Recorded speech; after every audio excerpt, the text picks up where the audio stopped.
Right. Gayatri और मुस्कान को अपनी ही जैसी एक लड़की फातिमा मिली थी। साजिद मुस्कान से डर के फातिमा की गाड़ी लेकर भाग गया था, पर जब गायत्री और मुस्कान उसे पुलिस स्टेशन लेकर आए तो पता चला फातिमा की गाड़ी पुलिस स्टेशन के बाहर ही खड़ी थी। अब फिर से इन दोनों लड़कियों को हेड कांस्टेबल ने अंदर बुलाया था। आप मजाक समझते हैं क्या पुलिस के काम को? नहीं मैडम, मजाक क्यों?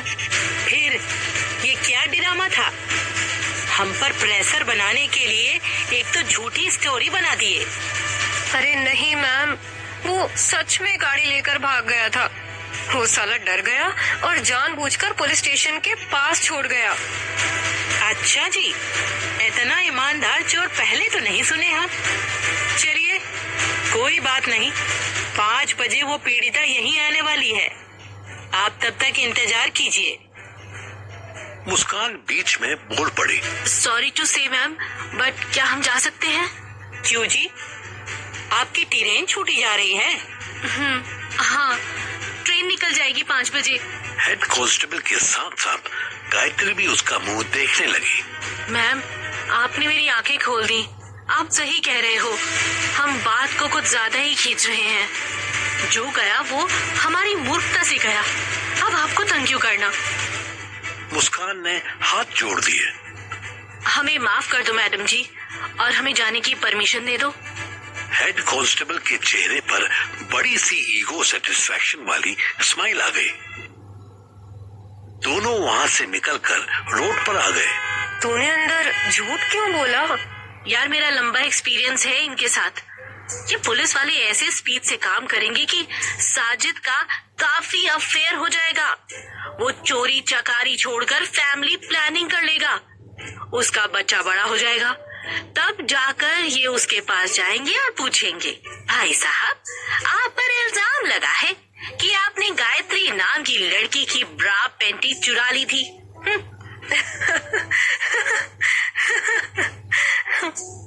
गायत्री को हंसता देख मुस्कान भी मुस्कुरा दी। इसीलिए मुझे लगा कि सबसे पहले तो इनके खटारा पंखे की आवाज से बचना होगा। वो पंखा इतना नॉइजी था यार।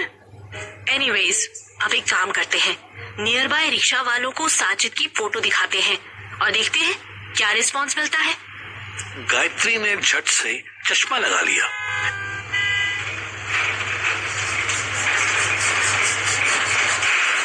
इधर मुजफ्फरपुर के आरबीएम मल्टी स्पेशलिटी हॉस्पिटल में ऑपरेशन थिएटर के बाहर खड़ी शिवानी के पास एक डॉक्टर आया और बोला, सुनिए मिस, आप मिस्टर मनमोहन के साथ है ना? शिवानी ने हाँ में सर हिला दिया। इनकी कंडीशन बहुत सीरियस हो रही है, आप इन्हें पटना एम्स ले जाइए।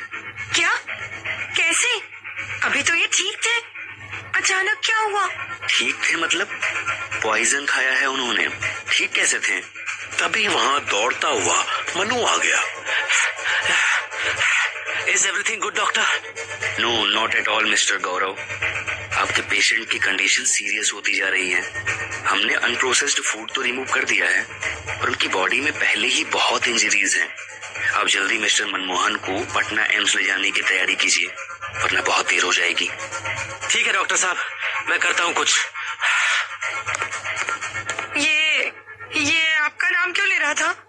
क्योंकि तेरे चाचा के लिए मैंने अपना आधार कार्ड दिया है। सिकंदर के नाम से तो एंट्री नहीं करवा सकता था, इसलिए उनको मनमोहन कर दिया और खुद को गौरव। ये देखो, गौरव का आधार कार्ड। शिवानी अजीब निगाह से मन्नू को देखने लगी। ऐसा फ्रॉड करते समय आपको डर नहीं लगता?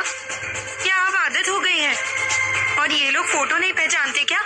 मन्नू ने बात को इग्नोर किया और फोन हाथ में लेकर बोला, नेटवर्क नहीं लग रहा है, मैं गौरव को लेकर आ रहा हूँ। कार पार्किंग से निकालनी होगी तो 10 मिनट लगेंगे। डॉक्टर्स आए तो संभाल लेना, बोल देना अभी आ रहे हैं। शिवानी ने मासूम बच्चे की तरह हाँ में सर हिला दिया। मन्नू बाहर आया तो देखा गौरव धुएं के छल्ले बना रहा था। सही है, हॉस्पिटल के सामने खड़े होकर धुआं उड़ा तू, कोई दिक्कत हुई तो पेट्रोल भी नहीं लगेगा। गौरव ने झट से सिगरेट बुझा दी। Oh sorry. क्या पोजीशन है चाचा जी की? क्या लगता है फिर बच जाएंगे? बच ही जाता, पर बॉडी ऑलरेडी वीक है ना इस वक्त, इसलिए डॉक्टर्स पटना ले जाने के लिए कह रहे हैं। पटना एम्स, जा कार निकाल ला। अरे सर जी, क्यों इतनी ऐसी तैसी करवा रहे हो? अभी थोड़ी दिन पहले तो आप चाह रहे थे ना कि कैसे भी करके ये मर जाए, और अब जब ये मर रहा है तो आपको इसे बचाना है। Why sir ji Y. देख भाई, मुझे लिटरली किसी के जीने मरने से कोई खास फर्क नहीं पड़ता, पर मैं पर्सनली कभी नहीं चाहता कि कोई मर जाए। सिकंदर के केस में इशू ये था कि अगर सिकंदर जिंदा रहता तो मैं जिंदा नहीं। गौरव ने बीच में ही टोक दिया। सर जी, वो देखो पलटन आ गई। एक पुरानी बुलेरो से शिवानी के पापा, फूफा, बुआ और कुछ अननोन लोग उतरे। अरे ये क्या, आपका कॉम्पिटिटर नहीं दिख रहा है सर जी? चुप कर, अच्छा है विकास को साथ नहीं लाए, वरना सबके सामने मर्डर हो जाता मुझसे। तू गाड़ी निकाल, मैं आता हूँ देख के।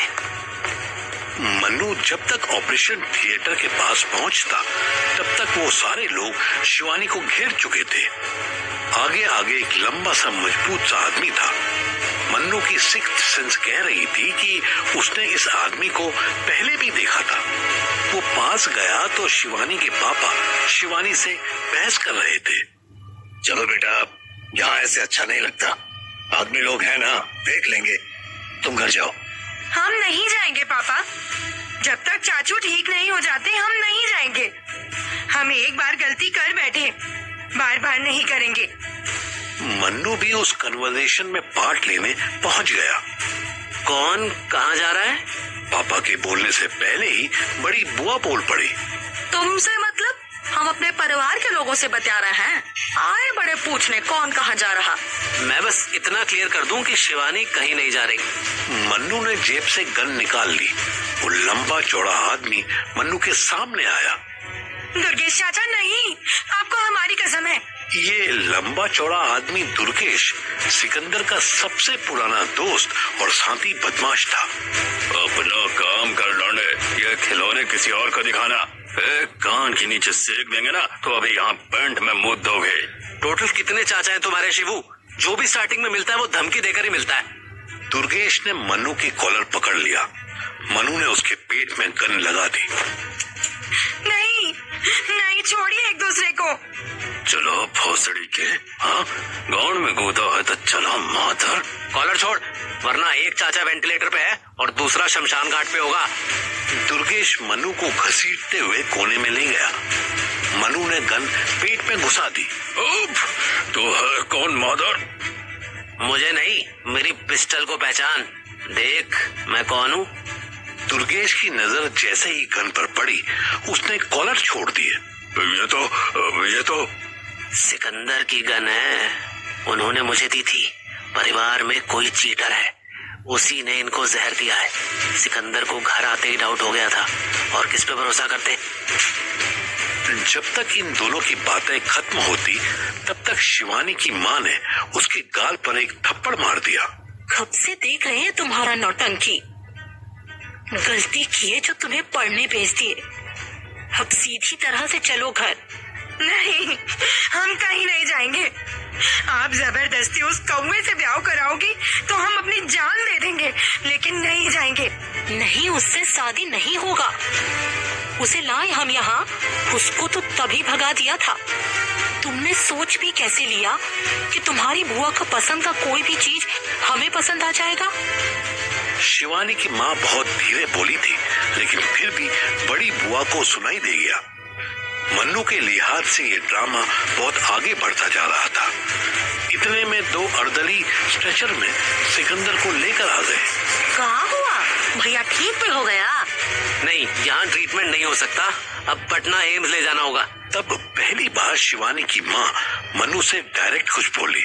आप ले जाना चाहते हैं ना, आप इन्हें बचाना चाहते हैं, शौक से बचाइए, पर शिवू बिटिया इतनी दूर नहीं जाएगी।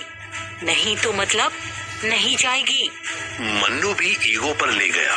जाएगी तो ये मेरे साथ ही, और तो ये कहीं नहीं जाएगी। मन्नू और शिवानी की माँ की आंखें 1 मिनट के लिए लॉक हो गई। मन्नू को वहाँ खड़े मर्दों में बस दुर्गेश से डर लग रहा था। उसने उसे अपनी टीम में मिला लिया। उसके अलावा फूफा पापा को वो खुद भी हैंडल कर सकता था। अचानक शिवानी की माँ के सुर बदल गए। देखिए, बात समझिए, आप लोग शहर में किस तरह से रह रहे हैं हमको नहीं पता, पर अब क्योंकि आप घर आ गए हैं, हम सब मिल लिए हैं, तो हम ऐसा विदा नहीं कर सकते। आप घर आइए बारात लेकर, हम खुशी खुशी विदा कर देंगे। ये क्या कह रही हो शिवू की मम्मी? एक सेकंड के भी आधे हिस्से में शिवानी की माँ ने अपने पति को एक इशारा किया। मन्नू अगर इन्वेस्टिगेटिव इंश्योरेंस एजेंट ना होता तो ये आंख मारने वाला मोमेंट वो नहीं देख पाता।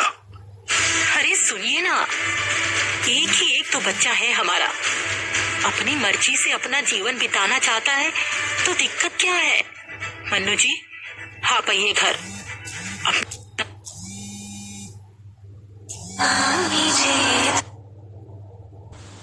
परिवार को भी लेकर आइए, पर पहले आप अपना फर्ज निभाइए, अपनी जिम्मेदारी से मुक्त रहिए। मन्नू ने हाँ में सर हिलाया और स्ट्रेचर को धक्का देते हुए बाहर ले जाने लगा। शिवानी अपनी माँ के गले लग गई। सॉरी मम्मी, हमें माफ कर दो, हमें ऐसे बात नहीं करना चाहिए था। गौरव हॉस्पिटल के गेट पर गाड़ी लेकर खड़ा था कि मनु रुक गया। लाते टाइम तो इमरजेंसी थी, इसलिए छोटी सी वैगन आर में इतने बड़े आदमी को जैसे तैसे फिट करके ले आए, लेकिन अभी एम्स तक तो एम्बुलेंस करनी होगी। तो पापा जी क्या आप रिसेप्शन से एम्बुलेंस ले आएंगे?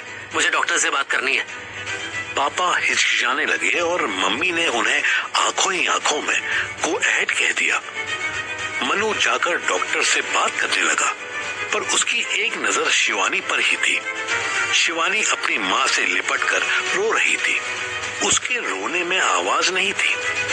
मनु ने डॉक्टर से बात करने के बहाने दो अर्दलियों को 500-500 का नोट पकड़ा दिया और उनके कान में कुछ कहने लगा। हम सबको अब चलना चाहिए, यहाँ ज्यादा देर रुकेंगे तो दिक्कत होगा, कहीं पुलिस आ गया तो बेकार में सवाल जवाब करते। मनु ने ध्यान से देखा कि शिवानी की माँ ने शिवानी के हाथ में अपनी उंगलियां फंसाई हुई थी और इधर बुआ भी उसे साइड से कवर करके चल रही थी। इतने में एक अर्दली चिल्लाया, ये तो गए, इनकी सांस तो रुक गई, अंतिम दर्शन कर लो सब लोग। वो इतना बोला और रिस्ट वॉच में टाइम देखने लगा और बॉडी को एक रूम में ले जाने लगा। शिवानी का पूरा परिवार ऊपर से नीचे तक हिल गया। अरे ऐसे कैसे? अभी तो बोले कि पटना ले जाएंगे, और उधर क्यों ले जा रहे हो? अभी डॉक्टर आकर रिपोर्ट देंगे। डेथ सर्टिफिकेट चाहिए कि नहीं चाहिए? सारे के सारे झुंड बनाकर पीछे पीछे जाने लगे, बस दुर्गेश पीछे ही रुक गया। शिवानी के पापा आगे आगे चलते हुए उस रूम में पहुंचे तो देखा सिकंदर की बॉडी तो थी, पर वो अर्दली दूसरे गेट से जा चुका था। ये क्या माजरा है? ए दीदी देखो तो, सांस तो चलती लग रही है। शिवानी की मम्मी ने देखा कि उनके हाथ में फूफा जी का हाथ फंसा था। उन्होंने एक झटके से छुड़ाया। आप हमें पकड़ के काहे चल रहे हैं? शिवानी कहाँ गई? शिवानी, शिवानी!